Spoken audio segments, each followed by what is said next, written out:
अस्सलाम वालेकुम स्टूडेंट्स, मैं हूं आपका टीचर मोहम्मद सलमान अफसल। आज के लेक्चर में हम करेंगे law of conservation of momentum से रिलेटेड एक एग्जाम्पल प्रॉब्लम। ये भी बोर्ड के अंदर एक लॉन्ग क्वेश्चन आता है, बहुत इंपॉर्टेंट क्वेश्चन है। आपने इस वीडियो को थ्रू आउट एंड तक देखना है। तो जो बच्चे इस चैनल पे न्यू है वो जल्दी से इस चैनल को कर लें सब्सक्राइब और साथ लगी बेल की घंटी को ज़रूर प्रेस करें ताकि हमारी हर आने वाली लेटेस्ट वीडियो का नोटिफिकेशन आपको मिल सके। तो बच्चों, लास्ट जो रिजल्ट हमारा आया था law of conservation of momentum का, वो कुछ इस तरह से था m1u1 plus m2u2 sum of momentums before collision is equal to m1v1 plus m2v2 sum of momentums after collision. ये हमारा रिजल्ट था और ये कंजर्व होते हैं, इक्वेशन की दोनों साइड्स इक्वल हैं। Momentum before collision, momentum after collision equal आने का मतलब है मोमेंटम कंजर्व रहता है in case of ideal collision. बच्चों, आज हम बात करेंगे गन एंड बुलेट की। Gun and bullet is an example of law of conservation of momentum. Gun and bullet law of conservation of momentum को फॉलो करते हैं। कैसे फॉलो करते हैं आइए देखते हैं। सिचुएशन कुछ इस तरह से है, हमारे पास एक गन है और एक बुलेट है। आप देख सकते हैं, तस्वीर मैंने ड्रॉ कर दी है। आपके पास एक गन है और एक बुलेट है। तो सीन ही कुछ इस तरह से है कि गन का मैस हम जानते हैं, गन बुलेट की निस्बत बड़ी होती है, तो गन का मैस मैं कंसिडर कर लेता हूँ कैपिटल M। बड़ा मैस M1 M2 लिखने की बजाय गन का मैस हम लिख देता हूँ कैपिटल M, जबकि बुलेट जो इस गन के अंदर है उसका मैस, बुलेट का मैस स्मॉल m लिख देता हूँ। ये सिचुएशन है हमारे पास। हमने देखा कि गन और बुलेट दोनों ही अभी रेस्ट की हालत में हैं। गन अभी चलाई नहीं गई तो बुलेट भी रेस्ट में होगी और गन भी रेस्ट में होगी। इसका मतलब इसकी वेलोसिटी v स्मॉल 0 और इसकी velocity v capital 0। Capital mass लिया है तो कैपिटल वेलोसिटी लेंगे, स्मॉल मैस लिया है तो स्मॉल वेलोसिटी लेंगे। जब हमने फायर नहीं किया तो दोनों की वेलोसिटीज़ क्या हैं? दोनों साकिन हैं, दोनों रेस्ट हैं, तो दोनों की वेलोसिटीज़ क्या होंगी? 0।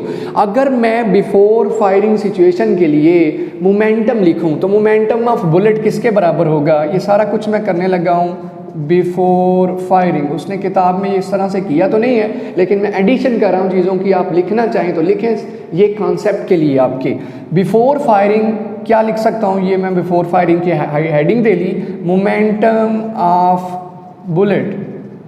बुलेट का मोमेंटम क्या है मुझे नज़र आ रहा है, मोमेंटम होता है mv and velocity 0, so that's why momentum is equal to 0। अब बिफोर फायरिंग ही अगर मोमेंटम देखूँ, मोमेंटम ऑफ गन, गन का मोमेंटम देखूं तो वो आएगा कैपिटल M कैपिटल V। जब कैपिटल V 0 है, गन भी रेस्ट में है, तो momentum still 0।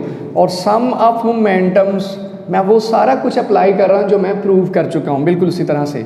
Some of initial momentums लिख लीजिए, सम ऑफ मोमेंटम्स या sum of momentum of gun and bullet. ऊपर एक दफ़ा बिफोर फायरिंग लिख चुके हैं, इसलिए दोबारा लिखने की ज़रूरत नहीं है। गन एंड बुलेट किसके बराबर आ जाएगा बच्चों? दोनों जमा कर लें, answer is equal to 0 kg metre पर सेकेंड। ये है बच्चों बिफोर फायरिंग मोमेंटम किसका? गन एंड बुलेट का। तो law of conservation of momentum के अकॉर्डिंग जो मोमेंटम कोलिजन से पहले, फायरिंग से पहले, रिलीजिंग से पहले होता है, वही मोमेंटम का आंसर बाद में आना चाहिए। बाद में कब? अब मैं करूँगा गन को फायर। ये सिचुएशन है आफ्टर फायरिंग की। आफ्टर फायरिंग जब मैं फायर करूंगा तो बच्चों क्या ऑब्जर्व करते हैं? शायद अपने लाइव फायरिंग ना देखी हो, लेकिन मूवीज़ के अंदर, कार्टून्स के अंदर देखा होगा। जब हम गन फायर करते हैं तो क्या होता है? बुलेट मूव्स फॉरवर्ड, आगे की तरफ जाती, बड़ी तेज़ी से जाती है, हमें नज़र भी नहीं आ रही होती। बुलेट आगे की तरफ जा रही है। स्टिल बुलेट का मैस हम जानते हैं यहाँ स्टिल स्मॉल m है, गन का मैस स्टिल यहाँ पे कैपिटल M है। अब देखिए बुलेट किस तरफ जा रही है? आगे की तरफ, जबकि गन झटका खाती है, रिकॉइल करती है, पीछे हटती है, पसपाई खाती है किस तरफ? पीछे की तरफ। पीछे की तरफ ऐसे झटका खाती है। ऐसा क्यों है? देखिए, गन जो बुलेट है वो गन से मोमेंटम लेके किस तरफ जाएगी? आगे की तरफ। उतना ही मोमेंटम जो गन है वो कंजर्व करने के लिए पीछे की तरफ आएगी। उतना ही मोमेंटम लेके गन किस तरफ आएगी?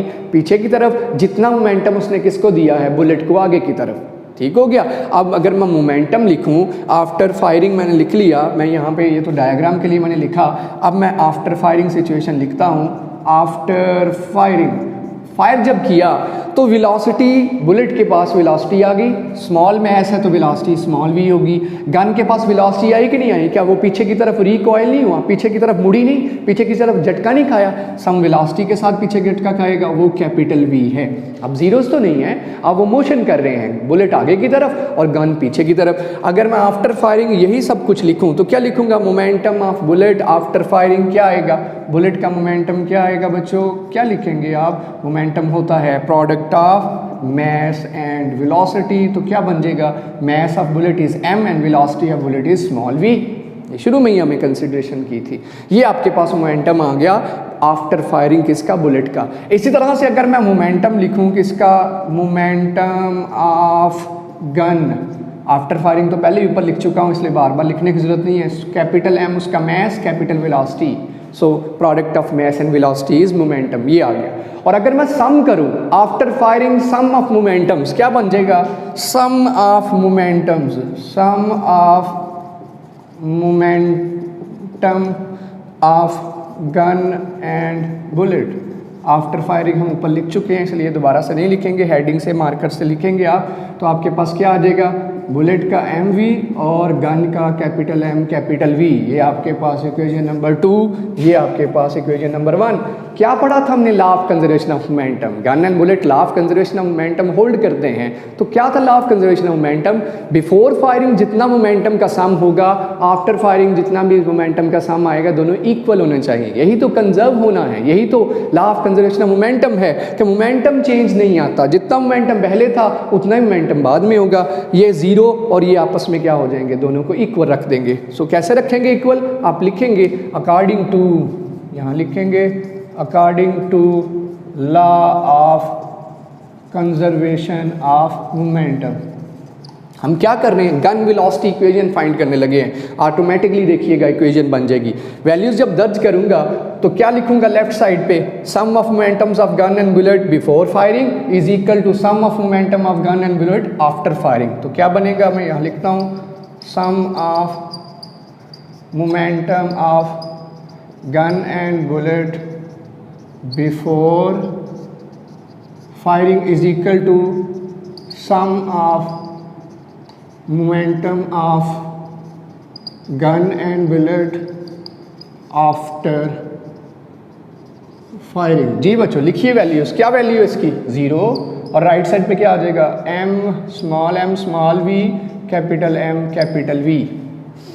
अब इस इक्वेशन को रीअरेंज कीजिए। ये जो वैल्यू है यहाँ प्लस में नज़र आ रही है, जब लेफ्ट साइड पे आएगी यही वैल्यू नेगेटिव में बन जाएगी। तो मैं यहाँ कर देता हूँ, ये देखिए सारा कुछ यहाँ कर देता हूँ ताकि आपको सब कुछ एक ही वाइट बोर्ड पे नज़र आ जाए, बजाय अरेज करने के। आपने नोट करना है तो नोट कर लीजिए। ये चीज़ उसने नहीं लिखी, डायरेक्ट लिख दी है।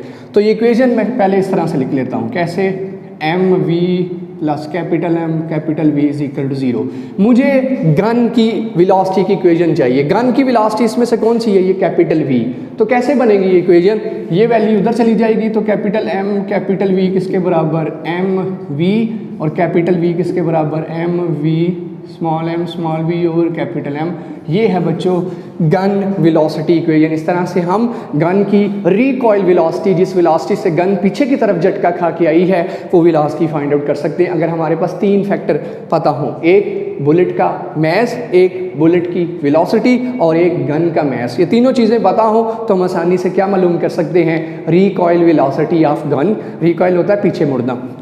नेगेटिव साइन आने का क्या मतलब है बच्चों? ये समझना जरूरी। नेगेटिव साइन यहाँ ये इंडिकेट करता है कि बुलेट आगे की तरफ जाएगी और गन हमेशा पीछे की तरफ आएगी। जब भी फायर करते हैं बुलेट आगे जाती है और गन झटका खा के पीछे की तरफ आती है। जितना मोमेंटम गन बुलेट को देती है आगे की तरफ, उतना ही momentum law of conservation of momentum को कंजर्व करने के लिए वो पीछे की तरफ ट्रांसफर होता है। According to law of conservation of momentum, जितना मोमेंटम गन बुलेट को देगी उतना ही मोमेंटम झटका खा के उसे वापस मिलेगा। तो क्या होगा? एक पॉजिटिव दूसरा नेगेटिव जानते हैं, कंजर्व रहना मतलब नो चेंज होगा। ये आपके पास रिजल्ट आ गया।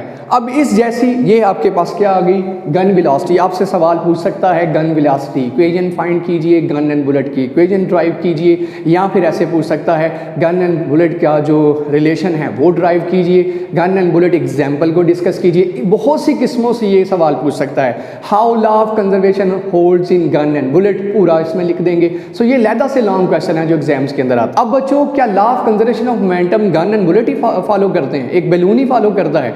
नहीं बच्चों, इसके अलावा भी हैं। मसलन रॉकेट कैसे फॉलो करता है? आपने देखा होगा रॉकेट जब चलता है, चलने से पहले उसका मोमेंटम जीरो है, बिफोर इग्निशन उसका मोमेंटम जीरो है, लेकिन जैसे ही वो चलता है उसका फ्यूल किस तरफ, हॉट गैसेस किस तरफ निकलती है, नीचे की तरफ। जितना मोमेंटम वो नीचे की तरफ ट्रांसफर करती है उतना ही मोमेंटम रॉकेट को, हैवी टनों के अंदर मौजूद रॉकेट को मिलता है और वो इतना भारी रॉकेट ऊपर की तरफ उठता है। इसी तरह से जेट इंजन्स हैं, जैसे कि जेट इंजन्स होते हैं, उनके अंदर भी आपने देखा होगा जेट एरोप्लेन्स होते हैं, उनके पीछे आपने देखा होगा आग निकल रही होती है। जितनी रैपिडली वो हॉट गैसेस पीछे से निकलेंगे मोमेंटम लेके, उतना ही मोमेंटम उस जेट इंजन को आगे की तरफ मिलेगा, जेट इंजन आगे की तरफ उस जहाज को उतना ही मोमेंटम देगा।